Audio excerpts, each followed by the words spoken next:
जय श्री श्याम दोस्तों। आज हम पढ़ेंगे टैक्सेशन के बारे में।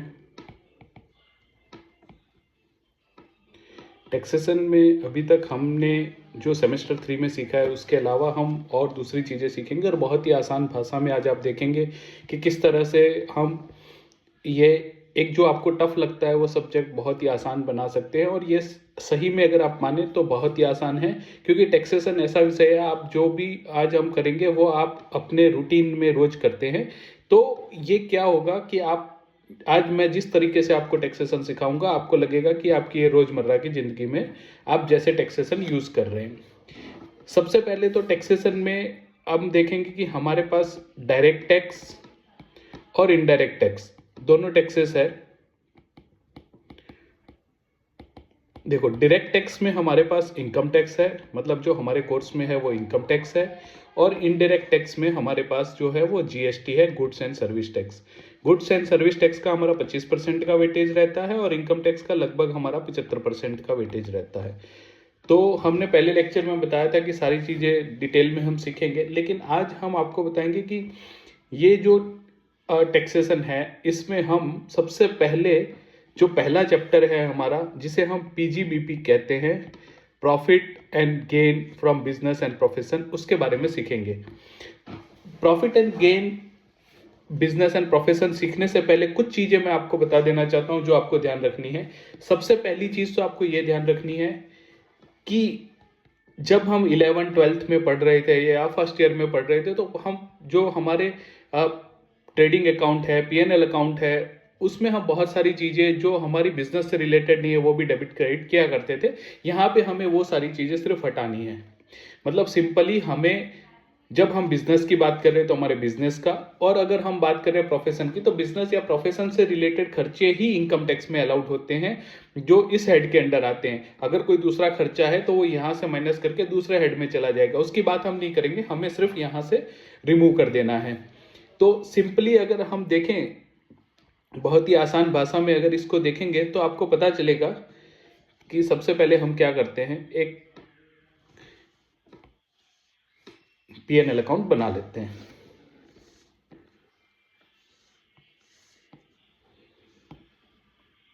मैं आज आपको जिस भाषा में सिखा रहा हूं, आम बोलचाल की जो भाषा है हमारी, उसी से हम सीखेंगे तो आपको बेहद आसानी रहेगी।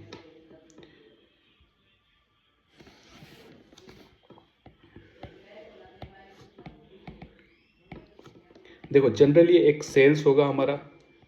मान लीजिए कि ये सब में हमारा 50,000 का सेल है। इसी के सामने हमने इसी के लिए मान लीजिए कि 40,000 रुपये का परचेज किया है, तो परचेज सेल है। इस तरह का ही सम हमें एग्जाम में मिलने वाला है। जो मैं आपको अभी सिखा रहा हूँ ना, आपको कॉपी टू कॉपी इसी तरह का कुछ सवाल आपके एग्जाम में क्वेश्चन मिलने वाला है। इसके बाद सेल्स के अलावा हमारी बहुत सारी अदर इनकम्स हो सकती हैं, जैसे रेंट रिसीव्ड। मान लीजिए कि हमारा 10,000 रेंट रिसीव्ड है। इसके अलावा interest from saving bank account, वो हमारा मान लीजिए कि 5,000 है। इसके अलावा हमारा जो शेयर्स के सेल करने से वो नेट हमें इनकम हुई है, परचेज सेल माइनस करने के बाद 5,000 की। इसके अलावा परचेज के अलावा हम यहाँ देखेंगे कि जो ये परचेज है उसके अलावा हमने अकाउंट फीस दे दिया 5,000 रुपये का, ऑडिट फीस दे दिया, मतलब ऑडिट फीस का एक्सपेंस हो गया 10,000 रुपये दे दिया। इसके अलावा हमने इंश्योरेंस, वो भी हमने 5,000 का पे कर दिया, 15,000 का मान लो पे कर दिया। सैलरी हमने 40,000 की पे कर दी। इसी में हमने जनरल रिजर्व डाला जो कि लगभग हमारा 10,000 है, और इसके अलावा इनकम टैक्स पे कर दिया, वो हमारा 50,000 रुपीज़ है।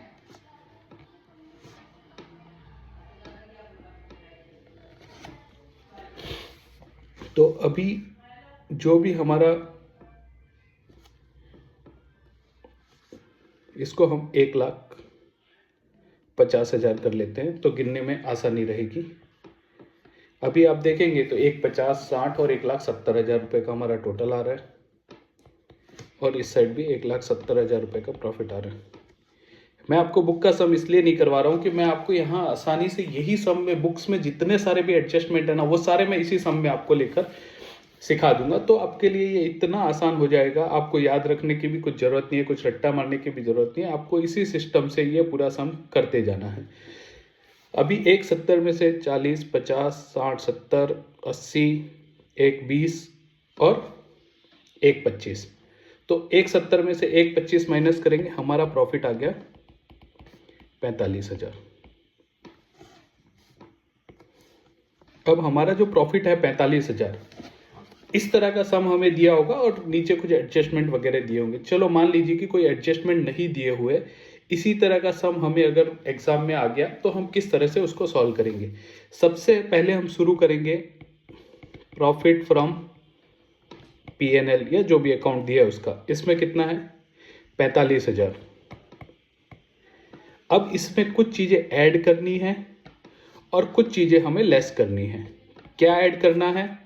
वो ऐड करना है हमें जो ये प्रॉफिट एंड लॉस अकाउंट में हमने हमारे डेबिट साइड, ये जो डेबिट साइड है, कुछ अगर गलती से कोई ऐसा खर्चा है जो हमने डेबिट कर दिया लेकिन वो बिजनेस में अलाउड नहीं होता, तो वो हमें यहाँ पर ऐड कर देना है, क्योंकि वो हमें यहाँ एक्सपेंस डाला है तो माइनस हो गया।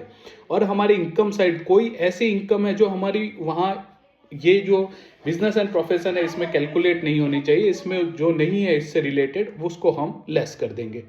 तो सबसे पहले परचेज जो है हमारा बिजनेस से रिलेटेड खर्चा है तो ठीक है, अकाउंट फीस हमारा ओके है, ऑडिट फीस भी बिजनेस से रिलेटेड होता है, इंश्योरेंस भी अगर कोई डिटेल नहीं दिया है तो वो बिजनेस से रिलेटेड है, सैलरी भी बिजनेस है, जनरल रिजर्व। आप एक चीज याद रख लीजिए, कोई भी प्रोविजन, मैं यहाँ लिख देता हूँ आपके लिए, कोई भी प्रोविजन या रिजर्व ये कभी भी अलाउ नहीं होंगे। कोई भी प्रोविजन या रिजर्व आपको दिखे वो तुरंत ऐड कर देना है। तो हम यहाँ पे जनरल रिजर्व है आपका कितना है 10,000, वो ऐड कर देंगे। और साथ ही इनकम टैक्स, प्रोविजन, रिजर्व या इनकम टैक्स पेड हो या इनकम टैक्स का प्रोविजन, दोनों ही अलाउड नहीं होते क्योंकि वो हमारा पर्सनल खर्चा होता है।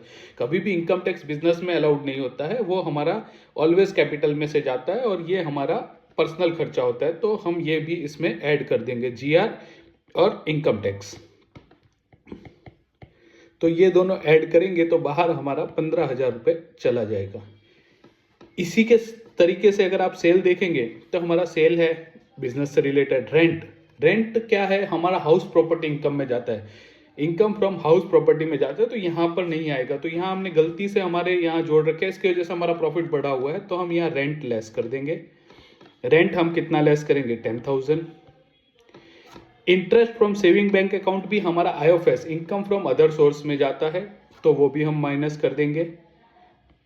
इंटरेस्ट फ्रॉम SB वो हमारा कितना है 5,000, वो भी हम लेस कर देंगे। इसके बाद शेयर सेल, वो हमारा कैपिटल गेन होता है, शेयर्स के ट्रेडिंग से जो भी सेल परचेज होता है वो हमारा कैपिटल से कैपिटल गेन होता है या कैपिटल लॉस होता है। तो शेयर ट्रेडिंग से जो भी इनकम हमने यहाँ लिखी है वो हम यहाँ माइनस कर देंगे। तो हमें टोटल माइनस कितना करना है 20,000 रुपये, माइनस यहाँ 20,000 करेंगे हम।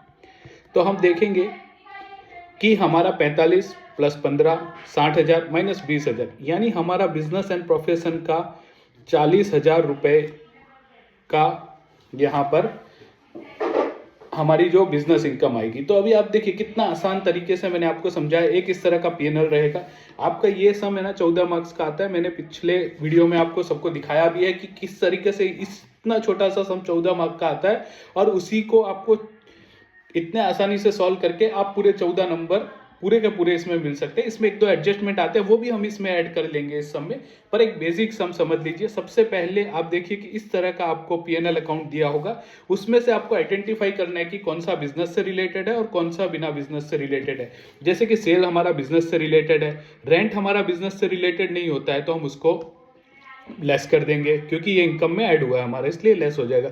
Interest from saving account IFS होता है, और शेयर फ्रॉम कैपिटल गेन भी हमारा कैपिटल गेन में आता है, शेयर्स के ट्रेडिंग से जो होता है, तो ये नहीं आएगा। इसी तरह हमारा परचेज आ जाएगा, अकाउंट फीस है, ऑडिट फीस है, इंश्योरेंस है, सैलरी है, ये सब हमारे बिजनेस से रिलेटेड है। जनरल रिजर्व और इनकम टैक्स भी हमारा वैसे तो बिजनेस से ही रिलेटेड है, लेकिन आप हमेशा याद रखिए कि आपके पीएनएल में जब भी कोई जनरल रिजर्व या और किसी तरह का भी रिजर्व या प्रोविजन आएगा तो उसे आपको वापस से एड बैक कर देना है। और इनकम टैक्स तो ऑलवेज हमारा पर्सनल खर्चा होता है, तो वो भी यहाँ पर नहीं आएगा। तो इसी तरह का एक सम रहेगा।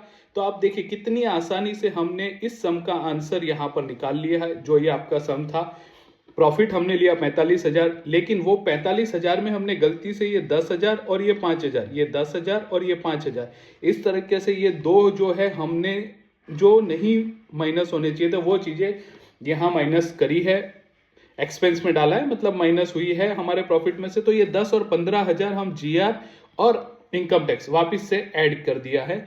और उसी तरीके से यहाँ पर हमने जो सेल्स के अलावा बाकी सारी चीज़ देखेंगे ना, तो वो हमारी रूटीन जो हमारे अदर सोर्सेज की इनकम है, जैसे रेंट है वो हाउस प्रॉपर्टी, इंटरेस्ट है वो हमारा होता है सेविंग बैंक अकाउंट से, और शेयर कैपिटल का लॉस होता है कैपिटल गेन में आता है, तो ये सारी है वो हम लेस कर देंगे, तो हमारा ये 40,000 आया। अब आप सोच रहे इतना सा आसान सम दे के 14 नंबर का कैसे आ सकता है? ऐसा नहीं होता है, इसमें हमें कुछ एडजस्टमेंट दिए होते हैं। तो अब हम उन एडजस्टमेंट को सीखेंगे। मैं आपको 5 से 6 ऐसे एडजस्टमेंट बता रहा हूं जो आपके हर एग्जाम में रिपीटेटिवली आ रहे हैं। पिछले 5-6 साल में इसी तरह के यही एडजस्टमेंट आए हैं। जैसा पहला एडजस्टमेंट क्या आता है जनरली, कि आपका जो इंश्योरेंस एक्सपेंस है, इंश्योरेंस, उसमें से 15,000 में से 5,000 मेरा पर्सनल है, मतलब मेरा LIC है, और दूसरा एक 5,000 मेरा मेडिक्लेम का है। तो अगर मेरा खुद का LIC और खुद का मेडिक्लेम है, या मेरे वाइफ का, मेरे बच्चों का, या फिर मेरे किसी भी रिलेटिव यानी मेरे पेरेंट्स का है, तो वो सारा बिजनेस से रिलेटेड नहीं। मेरे एम्प्लॉयज का इंश्योरेंस है, मेरे एसेट्स का इंश्योरेंस है, वो सब इंश्योरेंस मेरा बिजनेस का है, लेकिन ये नहीं है। तो सबसे पहला एक ये एडजस्टमेंट है। दूसरा एडजस्टमेंट जनरली आपसे ऐसा पूछा जाता है कि जो आपका सैलरी है 40,000, सैलरी में से मेरे वाइफ को, जो कि बिजनेस में कोई हेल्प नहीं करवाती, उसको 10,000 मैंने पे किया हुआ है। मतलब ये 10,000 भी मेरे बिजनेस का नहीं है। मतलब क्या हुआ, ये 5,000 जो LIC को पे किया, 5,000 मेडिक्लेम का, और ये जो 10,000 मैंने मेरी वाइफ को सैलरी दिया, वो मेरे बिजनेस से रिलेटेड है ही नहीं, क्योंकि मेरे वाइफ मेरे बिजनेस में कोई हेल्प नहीं करवा रहे, वो बिजनेस में एक्टिवली पार्टिसिपेट नहीं कर रहे। तो ये है। दूसरा जनरली आपसे एक पूछा जाता है कि तीसरा एक होता है कि मोटर कार, हमने मोटर कार ऊपर लिया नहीं, पर ले लेते हैं। मान लीजिए कि यहां पर मेरा एक खर्चा और भी था, वो था मोटर कार, और वो मान लीजिए, सिर्फ ये मैं एग्जांपल दे रहा हूं कि 5,000 रुपए का मोटर कार था या 10,000 रुपए का मोटर कार था। अभी क्या होगा, इसकी वजह से हमारा ये जो 45 की जगह है 35,000 हो जाएगा। तो अभी यही पूरा सम हम से गिनेंगे। हमारा एक मोटर कार था, और उसका जनरली हमें एक इलस्ट्रेशन में क्या आता है, मोटर कार 1/2 पर्सनल नेचर का है, पर्सनल यूज के लिए किया है, जो मैंने मेरे बिजनेस से रिलेटेड नहीं है, पर्सनल मैंने यूज किया है। कभी कभी ये कैसा होगा कि ये जो मोटर कार है, पर्सनल में वो लिख देंगे कि 50%, 1/2 मतलब 50%, कभी कभी 75 लिख देंगे, कभी 35 लिख देंगे। तो जितना भी परसेंट है पर्सनल नेचर का है, वो हमें यहाँ से रिमूव करना पड़ेगा। तो ये 3 मेन एडजस्टमेंट आपके बार बार आते हैं आपके एग्जाम में। तो वो 3 को आपको मैं आज बता देता हूँ कि किस तरीके से ये 3 को आपको डील करना है इन 3 के साथ। देखिए, सबसे पहला इंश्योरेंस है। इंश्योरेंस, अभी तो ये सम जब गिनते टाइम, अभी इसमें थोड़ा सा करेक्शन कर लेते हैं। प्रॉफिट एंड लॉस हमारा है 35,000। अभी यही एडजस्टमेंट है, इसके अलावा हमने कोई चेंज नहीं किया, प्रॉफिट हमारा चेंज हुआ है सर। अभी जो इंश्योरेंस की बात है, इंश्योरेंस हमने पूरा का पूरा बिजनेस मान के यहाँ पर कुछ भी एड बैक नहीं किया था, लेकिन अभी इन्होंने हमें बताया कि 5,000 जो LIC है और 5,000 मेडिक्लेम है वो पर्सनल है, तो वो बिजनेस का तो होगा नहीं, तो हमें क्या करना पड़ेगा, वो हमें इसमें ऐड कर देना पड़ेगा। तो हमें यहाँ पर ये जो 2 चीज ऐड की है, उसके साथ साथ हमें और चीजें ऐड करनी पड़ेगी कि पर्सनल जो भी हमारा इंश्योरेंस है वो नल इंश्योरेंस वो 5,000 LIC का है, 5,000 हमारा LIC का है और 5,000 हमारा मेडिक्लेम का है, वो हमें ऐड कर देना पड़ेगा। इसके अलावा सैलरी टू वाइफ, हमने तो पूरा जो सैलरी 40,000 बिजनेस माना था और यहाँ पे ऐड नहीं किया था, लेकिन एक एडजस्टमेंट मिला जिसमें इन्होंने कहा कि सैलरी वाइफ को 10,000 दे, तो बिजनेस का है नहीं, तो वो मुझे ऐड कर देना पड़ेगा, सैलरी वाइफ सैलरी, तो वो मैं 10,000 यहाँ पे ऐड कर दूंगा। इसके अलावा मोटर कार का जो एक्सपेंस है, ये जो मोटर कार का 10,000 रुपये हमने बाद में ऐड किया है, 10,000 मोटर कार का जो ऐड किया है, वो 10 में से ये क्या बोल रहे हैं कि 1/2, मतलब कि 5,000 है वो मेरा पर्सनल नेचर का है, तो पर्सनल तो अलाउड नहीं होता, तो मोटर कार जो कि मैंने पर्सनल यूज किया वो 5,000 भी मुझे यहां ऐड कर देना पड़ेगा। इतना आसान आपका सम होता है। देखिए, पहले हमने सम को किया बिना कोई एडजस्टमेंट के, फिर हमने देखा कि इसमें कुछ एडजस्टमेंट्स डाल दिए हमने कि सैलरी वाइफ को 10,000 पे कर रहे हैं, मोटर कार में से आधा हमारा पर्सनल यूज के लिए है और इंश्योरेंस में मेरा LIC और मेडिक्लेम भी है, तो वो मुझे माइनस कर देना पड़ेगा। तो अभी देखिए 10, 5, 15, 20, 25, 30 और 35,000 का प्रॉफिट है, 35,000 का मैंने ये ऐड कर दिया, तो 35 70,000 हो गया। और ये तो 20,000 है, इस तरफ तो कोई चेंज इस बार किया ही नहीं हमने, तो 70 में से 20 गया, तो हमारा जो प्रॉफिट है अब बढ़कर हो जाएगा 50,000 रुपये का। तो हमारा ये हो गया PGBP का इनकम, मतलब हमें बिजनेस से इस जो PNL है, यहां सिर्फ 35,000 दिख रहा था, लेकिन कुछ ऐड और कुछ माइनस करने के बाद हमारा जो बचा है 50,000 का टोटल इनकम है। इस पे हमें PGBP में टैक्स लगेगा।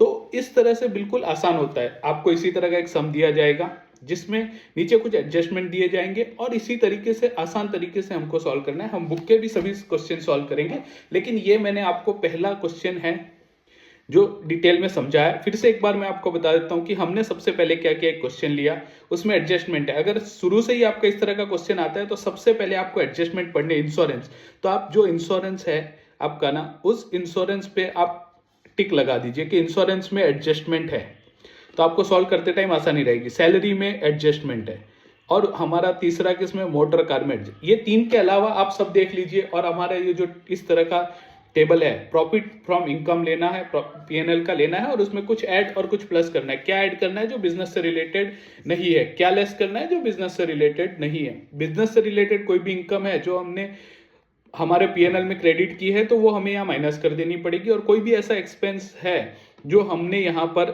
ऐड किया है तो हम यहाँ पर उसको लेस कर देंगे।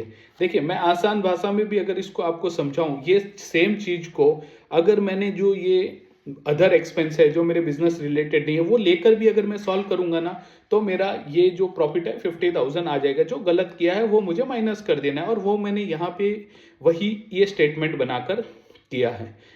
देखिए, बिजनेस एंड प्रोफेशन में इससे ज्यादा कुछ नहीं। एक और मेथड भी है जो आने वाले लेक्चर्स में हम सीखेंगे, जो इससे भी आसान मेथड है, लेकिन इसी तरह का सम हमने देखा है पिछले 7 से 8 साल में रिपीट हुआ है, जिसमें आपको एक PNL अकाउंट दिया रहता है, इसी तरह से उसमें से एक्सपेंस इनकम दिया रहता है, नीचे कुछ एडजस्टमेंट दिए रहते हैं और वही एडजस्टमेंट को करके हमें नेट इनकम लाना होता है। अभी आप देखिए कि दूसरा एक हमारा मेन चीज है, ये जो PGBP में आएगा वो डेप्रीसिएशन। उसका कैलकुलेशन हम आने वाले लेक्चर में पूरा लेक्चर उसके लिए डिवोट करेंगे, जो 15 से 20 मिनट का लेक्चर रहेगा, जिसमें हम आपको डेप्रीसिएशन का कैलकुलेशन अच्छे से सिखाएंगे। और आने वाले फिर लेक्चर्स में हम आराम से जो सम्स है, अब हमें कोई ज्यादा दिक्कत नहीं होने वाली। अगर आपने इतना समझ लिया है, आपने इस लेक्चर में समझ लिया है कि प्रोविजन, रिजर्व, जनरल रिजर्व या और भी कोई भी प्रोविजन है या इनकम टैक्स है वो अलाउड नहीं होता। इनकम टैक्स हमारा पर्सनल एक्सपेंस है और रिजर्व प्रोविजन बिजनेस में अलाउड नहीं होते इनकम टैक्स के लिए, तो वो हमें इसमें नहीं रखने हैं, वो हमें रिमूव करने हैं। और हमारी जो अदर हेड की इनकम या एक्सपेंस है वो भी हमें यहाँ से माइनस करना है। कुछ भी हमारा पर्सनल नेचर का है, जैसे हमारा मोटर कार 50% हमारा पर्सनल यूज़ के लिए हो रहा था, वाइफ की सैलरी अलाउ नहीं होती क्योंकि वो बिजनेस में कोई काम नहीं कर रही, या इंश्योरेंस में मेरा पर्सनल LIC या मेडिक्लेम है। अब हम ये जो है यहाँ पे हमने माइनस कर दिया है, यहाँ पे हमने ये ऐड कर दिया है क्योंकि ये डिसअलाउ हो रहा था। लेकिन आप समझिए कि यही चीज़ें मैं आगे जाके हमारा एक डिडक्शन का चैप्टर आएगा, उसमें 80C 80D में डिडक्शन इन दोनों चीज़ों के मैं ले लूँगा, तो ये चीज़ें वहाँ आकर मुझे डिडक्शन मिल जाएगा। अभी आज के लिए हम इतना ही रखते हैं। आपको आशा करता हूं कि आपको पूरा अच्छे से समझ में आएगा। मैंने बहुत ही आसान भाषा में आपको इनकम टैक्स का एक जो चैप्टर है पूरा, लगभग उसकी हर प्रोविजन, काफ़ी सारी चीज़ें जो हमारी बुक में है वो लेकर मैंने आपको आज पूरा समझा दिया है। लेकिन फिर भी अगर आपको दिक्कत हो रही है तो हम इसके रिवीजन लेक्चर भी रखेंगे, जहां पर हम बहुत ही आसान तरीके से इन सब चीज़ों का वापस रिवीजन करते हुए भी ये सारी चीज़ें समझेंगे। तो दोस्तों, आशा रखता हूं कि आज आपको बहुत अच्छे से ये एक चैप्टर जो बहुत ही आसान है और हमने बहुत ही आसान तरीके से समझा है वो समझ आ गया होगा। अब आगे अगली बार जब भी हम इसको पढ़ेंगे तब ध्यान से हम ये चीज़ देखेंगे कि किस तरीके से दूसरी एक मेथड है वो यूज़ करते हैं, डेप्रीसिएशन का, कैलकुलेशन का अगर सम आता है तो वो कैसे करते हैं। इससे ज़्यादा और कुछ नहीं है। इसके अलावा और 10-12 टाइप के एडजस्टमेंट आते हैं जो आने वाले लेक्चर में जैसे जैसे हम आगे आगे सम करेंगे वो हम कर लेंगे। लेकिन इसी तरीके से, इसी भाषा में, इसी आसान तरीके से हम वो सम भी करते रहेंगे। ये मैंने कोई बुक का सम नहीं, ये सिर्फ मैंने एक एग्जांपल बना के उसमें एडजस्टमेंट करके आपको सिखाया है और इसी तरह से आगे बढ़ते रहेंगे। तो जय श्री श्याम दोस्तों, आपसे एक रिक्वेस्ट है, अगर आपको हमारे लेक्चर अच्छे लगे तो अपने दोस्तों के साथ अपने कॉलेज के ग्रुप में शेयर करिए। हम सारा पूरा इनकम टैक्स का जो आपका सेमेस्टर 4 का टैक्सेशन 2 है उसके सभी लेक्चर YouTube पर अपलोड करने वाले आने वाले दिनों में, और वो आप अपने दोस्तों के साथ शेयर करिए ताकि वो इसका फायदा उठा सके। धन्यवाद दोस्तों।